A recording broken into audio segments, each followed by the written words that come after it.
வணக்கம் நேயர்களே, கடலூர் டிவி நேயர்களுக்கு லக்ஷ்மி நாராயணன் அன்பு வணக்கங்கள். இப்போ நம்ம பார்க்க போகிறது வார ராசி பலன் 8ஆம் தேதியிலேருந்து 14ஆம் தேதி வரை எப்படி இருக்க போதான்னு பார்க்க போகிறோம்.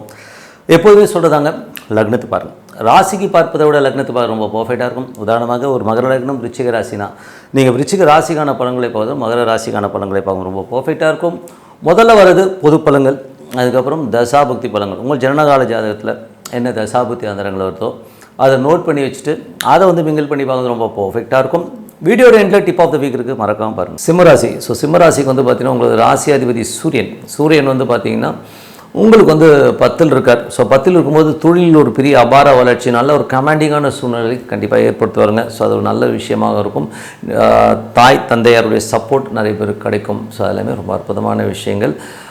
அதுக்கப்புறம் பார்க்கும்போது உங்களுடைய 2ஆம் அதிபதி. 2ஆம் அதிபதி மற்றும் 11ஆம் அதிபதி புதன் 11ல் ஆட்சி பலத்தோடு இருக்கும்போது அற்புதமான பலன்கள், நல்ல ஏற்றங்கள், நல்ல லாபங்கள், காதல் திருமணங்கள் கைகூடி வருவதற்கான வாய்ப்புகள் எல்லாமே ரொம்ப நல்லா இருக்குது. ஸோ அது ரொம்ப அற்புதமான விஷயம். அதுக்கப்புறம் பார்க்கும்போது உங்களுடைய 3 மற்றும் 10ஆம் அதிபதியான சுக்கிரன். 3 மற்றும் 10ஆம் அதிபதியான சுக்கிரன் பார்த்திங்கன்னா உங்களுக்கு 11ல் இருக்கும்போது நல்ல வளர்ச்சி, உங்கள் முயற்சியில் ஒரு பெரிய வெற்றி கிடைக்கிறதுக்கான தொழிலிலும் பார்த்திங்கன்னா நல்ல வருமானம் வர்றதுக்கான ரொம்ப நல்லா இருக்குது. 4 மற்றும் 9ஆம் அதிபதியான செவ்வாய் ஆட்சி பலத்தோடு இருக்கும்போது தாயாரோட உடல்நலம் சம்மந்தமான விஷயங்கள் கொஞ்சம் கவனமாக இருக்கணும். நிலபுலன்கள், வண்டி வாகனங்கள் ஏதாவது லோன் போட்டு வாங்குறதுக்கான வாய்ப்புகள் நிறைய இருக்குது.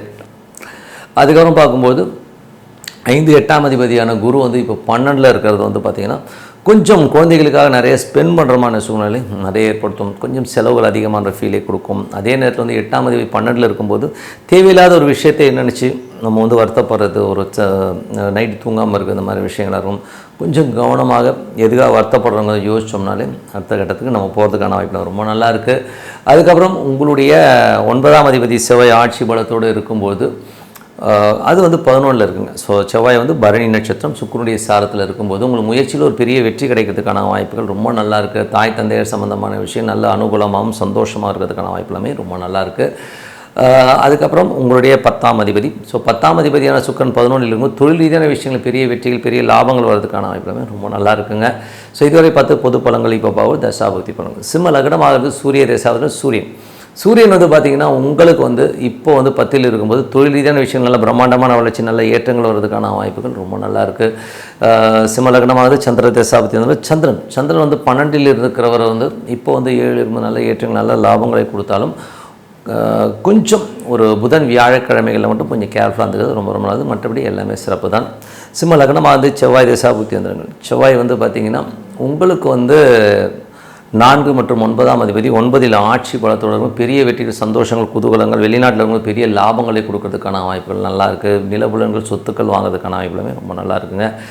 அதுக்கப்புறம் பார்க்கும்போது சிம்ம லக்னமாக இருந்து ராகு தேசம். ராகு நல்ல பிரம்மாண்டமான வெற்றி, சந்தோஷங்கள், குதூகலங்கள் கொடுக்கறதுக்கான வாய்ப்புகளுமே ரொம்ப அற்புதமாக இருக்குது. சிம்ம லக்னமாக குரு தேசாபுத்தி அந்தரங்கள். குரு பார்த்திங்கன்னா உங்களுக்கு 5, 8ஆம் அதிபதி இப்போ 12ல் இருக்கும்போது குழந்தைகளுக்காக நிறையா கடன் வாங்குறது, குழந்தைகளுடைய விஷயங்களுக்காக கொஞ்சம் அலைச்சல்கள் ஜாஸ்தி இருக்கிறதுக்கான வாய்ப்பு. சில பேர் ஆன்மீக பயணங்கள், ஆன்மீக சுற்றுலா போகிறதுக்கான வாய்ப்புகள் நிறைய கொடுத்துருங்க. கடக லக்னமாக இருந்து உங்களுக்கு பார்த்திங்கன்னா சனி தசாபதி. சனி பார்த்திங்கன்னா உங்களுக்கு 6, 7ஆம் அதிபதி 8ல் இருக்கிறது. ஸோ அது என்ன மாதிரி விஷயங்களை பண்ணும் அப்படின்னும்போது 6நாலே வேலை சம்மந்தமான விஷயங்களும் கொஞ்சம் கவனமாக இருந்துக்கணுங்க. ஸோ வேலையில் கொஞ்சம் நமக்கு ஒரு ஸ்ட்ரெஸ்ஸஸோ டென்ஷன்ஸோ இருக்கும்.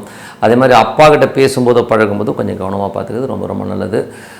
அதுக்கப்புறம் பார்க்கும்போது சிம்ம லக்னமாக புதன் தசாபுத்தி அந்தரங்கள். புதன் பார்த்திங்கன்னா உங்களுக்கு 2, 11ஆம் அதிபதி ராகுடைய சாரத்தில் இருக்கும்போது கலப்பு திருமணம், காதல் திருமணங்கள் ஸோ கைகூடி வருவதற்கான வாய்ப்புகள் ரொம்ப நல்லாயிருக்கு. இல்லைன்னா வெளிநாடுகளில் திருமணம் ஆவதற்கான, வெளியூரில் திருமணம் ஆவதற்கான வாய்ப்புகள் ரொம்ப நல்லா இருக்குங்க. ஸோ அதெல்லாமே ரொம்ப நல்ல விஷயம்.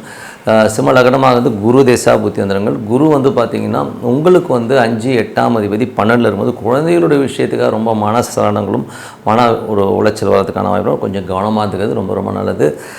சிம்ம லக்னமாக சனி தேசாபுத்தி அந்தரங்கள். சனி பார்த்திங்கன்னா உங்களுக்கு இப்போ இருக்கிறது 8ல் இருக்காருங்க. ஸோ 8ல் இருக்கும்போது கொஞ்சம் கவனமாக இருக்கணுங்க. அது புதனுடைய சாரத்தில் இருக்கும்போது இப்போ போனளவுக்கு கொஞ்சம் விபரீத ராஜ்யங்களை அள்ளி கொடுக்குற மாதிரி இருந்தாலும் ஏதாவது பெரிய ஒரு விஷயத்தில் இறங்கி அதனால் நமக்கு ஒரு மனசலனிலும் ஏதாவது லாக்கில் மாட்டுறதுக்கான வாய்ப்புகளும் கொஞ்சம் கவனமாக பார்த்துக்கிறது ரொம்ப ரொம்ப நல்லது. அதுக்கப்புறம் பார்க்கும்போது சிம்ம லக்னமாக இருந்து புதன் தேசாபதினம். புதன் வந்து சிறப்பான பலன்கள், நல்ல லாபங்கள், நல்ல ஏற்றங்கள், காதல் திருமணங்கள் கைகூடி வருவதற்கான வாய்ப்பு எல்லாமே நல்லாயிருக்கு. சிம்ம லக்னமாக வந்து குரு தேசாபதினம். குரு வந்து 5, 8ஆம் அதிபதி 12 வந்து குழந்தைகளுக்காக நிறைய வந்து செலவு பண்ணுறமான விஷயங்களை கண்டிப்பாக கொடுக்கும். சிம்ம லக்னமாக கேது தேசாபதினம். கேது வந்து ராசியிலே இருக்கும்போது கொஞ்சம் வெடுக்குன்னு பேசுகிறது, சில நேரங்கள் அமைதியை தேடி நம்ம மனசு போகும். என்ன பண்ணுறது தெரியல, நான் அமைதியாக என்ன விட்டுருங்க அப்படின்னு சொல்லிட்டு தனியாக போய் ரூமில் போய் உட்காந்துக்கிறது, இந்த மாதிரி விஷயங்கள்லாம் பண்ணுவீங்க. ஸோ கொஞ்சம் கலகலப்பாக இருங்க, என்ன பண்ணுறது. விநாயகர் வழிபாடு ஒரு சிறப்பான தீர்வை கண்டிப்பாக கொடுக்கும்.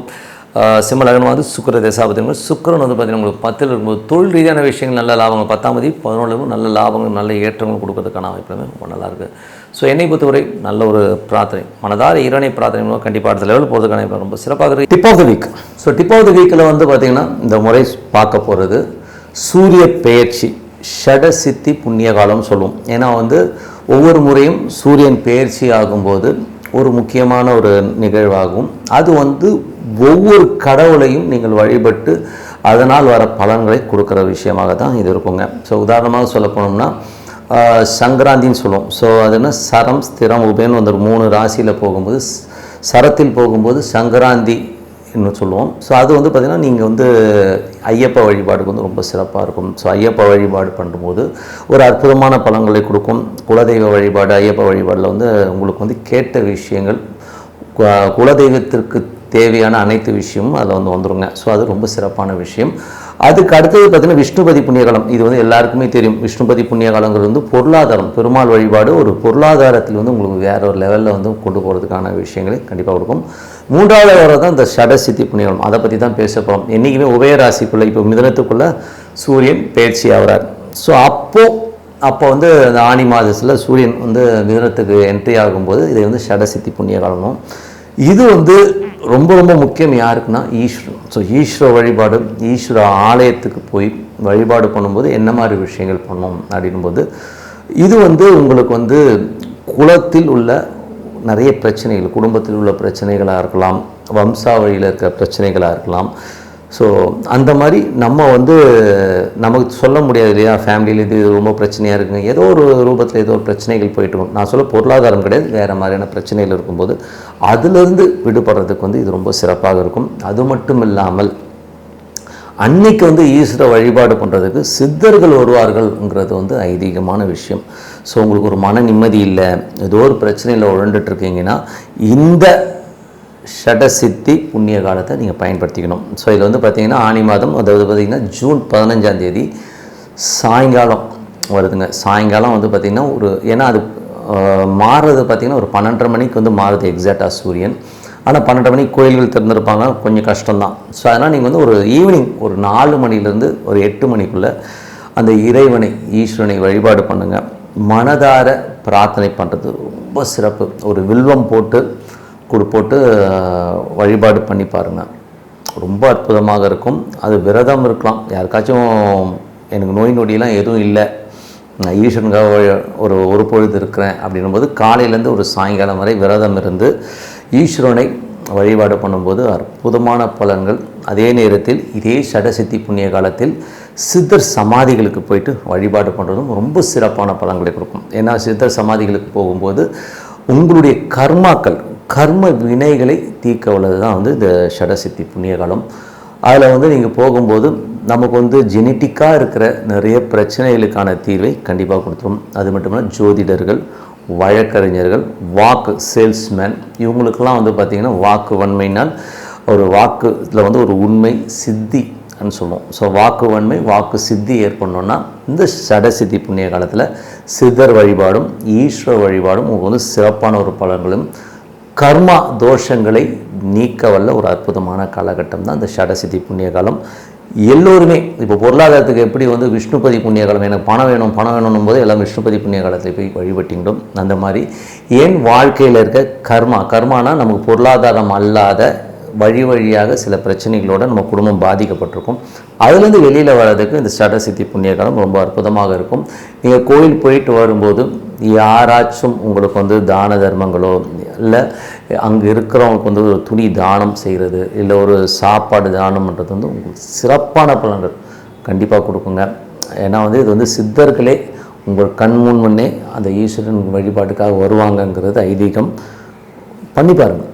கண்டிப்பாக ஒரு அற்புதமான பலன்களை கண்டிப்பாக வரும். ஏன்னா எப்படி விஷ்ணுபதி புண்ணிய காலம் ஒரு சிறப்பான பலன்கள், இது வந்து விஷ்ணுபதி புண்ணிய காலத்தில் வந்து பொருளாதாரம் அல்லாதவர்களுக்கு ஒரு பெரிய பொருளாதாரத்தை கொடுத்துச்சு.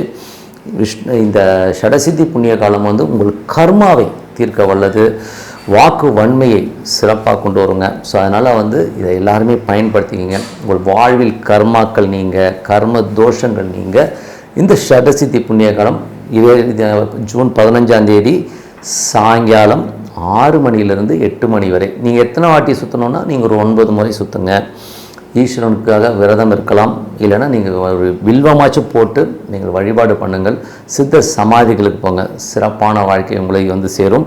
இதுக்கான இண்டிகேஷன்ஸ் எப்படி போனால் நீங்கள் ரெகுலராக பண்ணும்போது சித்தர்கள் உங்களை தொடர்பு கொள்வார்கள், உங்களுடைய வாக்கு வன்மை சிறக்கும், அற்புதமான விஷயங்கள், உங்கள் கர்ம தோஷங்கள் நீங்கள் சொல்லிட்டு உங்களுக்கு விடைபெறுவது உங்கள் லட்சுமி நாராயணன். நன்றி, வணக்கம். கடவுள் அருள் டிவியை பார்த்தமைக்க நன்றிகள். மேலும் இது போன்ற தகவல்களை தெரிந்து கொள்ள கடவுள் அருள் டிவியை சப்ஸ்கிரைப் செய்யுங்கள். மறக்காமல் பெல் ஐக்கானை கிளிக் செய்யுங்கள்.